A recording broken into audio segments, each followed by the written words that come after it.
where the NYPD has identified a suspicious device in a vehicle near Gracie Mansion. Officers have frozen the area around the vehicle and are conducting limited evacuations of the buildings in the vicinity. CB Cotton is at the scene with the latest. Hi, CB.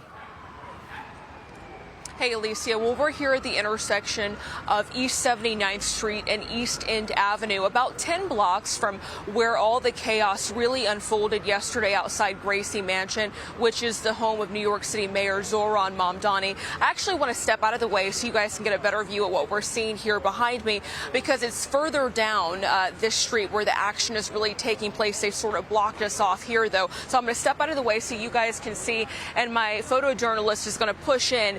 Down East End Avenue between 81st Street and 82nd Street, we have been told that officers have located a third suspicious device in a car that is thought to belong to one of two suspects who were taken into custody yesterday in connection with two other suspicious devices. So now we've got a total of 3 suspicious devices that have been uncovered here in the Big Apple. And we know at this point from high-level sources and from the NYPD that at least one of the devices that has been confiscated is a confirmed IED.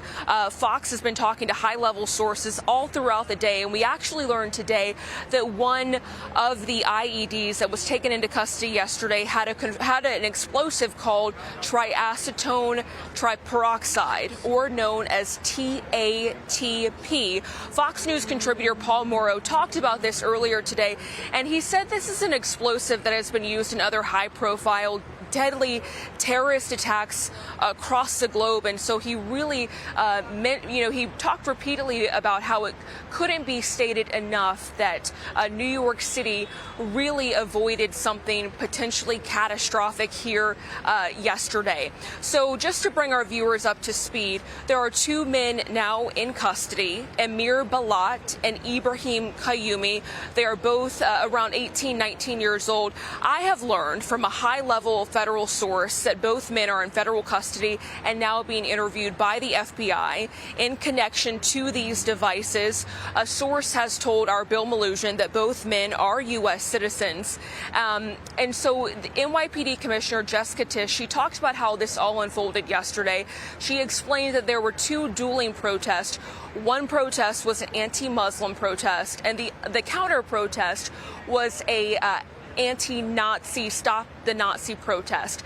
Clashes got underway, and that is when we saw things really escalate.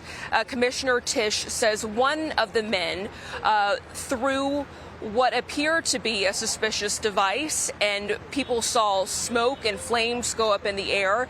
She says that man later ran down the block, got a second device from another person, and ignited that second device. And she later explained that both of these men were taken into custody, and we now know their names as Ibrahim Qayyumi and Amir Balat.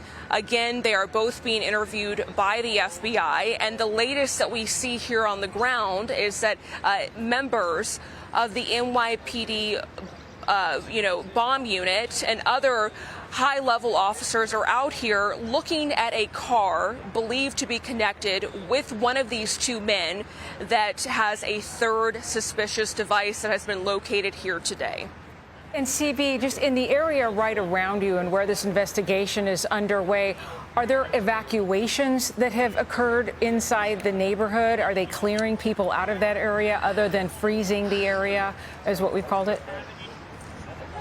So we've been talking to a lot of the neighbors that live out here. This is, people know this area as New York City's Yorkville neighborhood. It's a very affluent part of the city, lots of high-end residential properties. And this is all coming as quite a shock to the people who call this area home.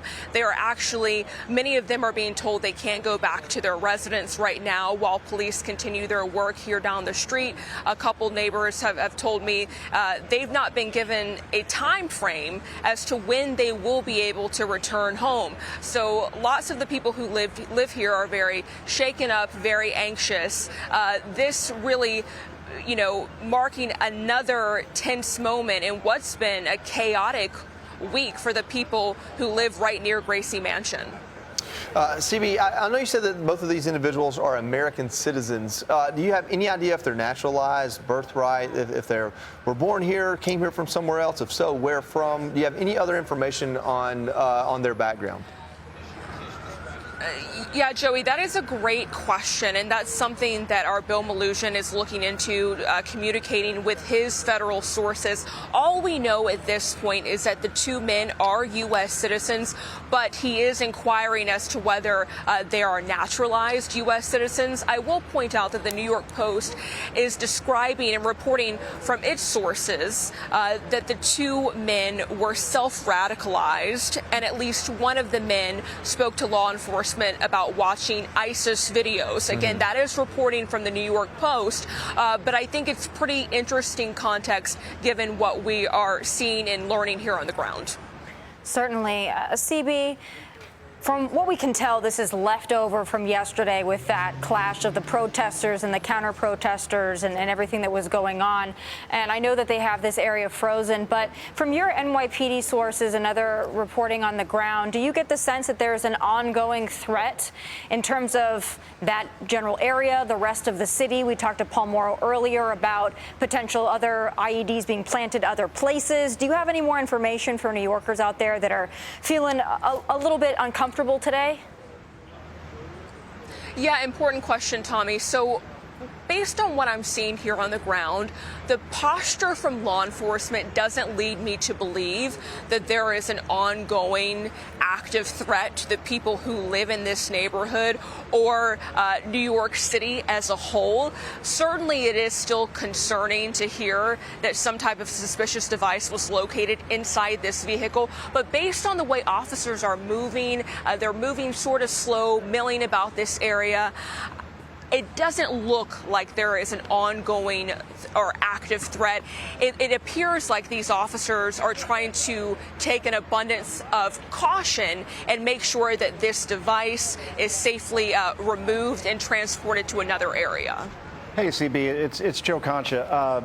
Having lived on 96th Street, not too far from there, 80th, 81st East End Ave is not like a heavily trafficked area, right? I get that Gracie Mansion is there. That is the home of the mayor. But at the same time, the Boston bombers, reportedly had targeted Times Square, for example, with devices similar to these, because that's obviously a high target area in terms of people being in one place.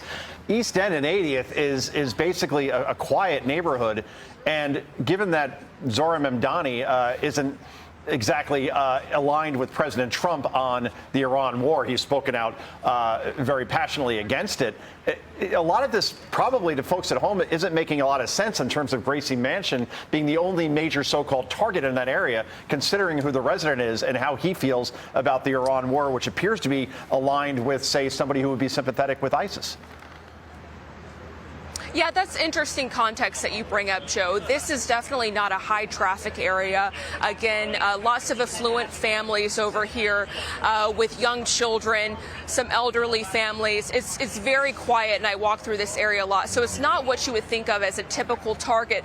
But I should point out that the two men taken into custody were described by NYPD Commissioner Jessica Tisch as counter-protesters, as a part of the group that showed up to counter the anti-Muslim protest. So that might be more enlightening as to what could be seen as potential motivations with this ongoing investigation. Perhaps they weren't targeting Gracie Mansion. Perhaps it was the anti-Muslim protest that they were really eyeing. Again, we have to wait and see what details come out, but that is context I want to share. CB, I know we have to let you go, but I have one question for you, because while the four of us up here all work in this city off and on or all the time, you live in this city all the time. And when you consider the New York Post reporting that one of these suspects told law enforcement that they were self-radicalized, and now we're talking about IEDs in the city of New York, as a resident of this city, how does that strike you? How does that hit you when you're here every day? Alicia, it hits really close to home. I go to Carl Schurz Park every day that I'm off work. This is an area that me and my husband walk through consistently. It's very alarming. And I texted him today, my husband, and I asked if he was okay because he was going on a walk to the park that's in this neighborhood. So people are very concerned. It's very alarming. Yeah, totally understandable. Thank you, CB. Be sure to like and subscribe for all the Fox News latest on YouTube and catch full shows streaming now on Fox One.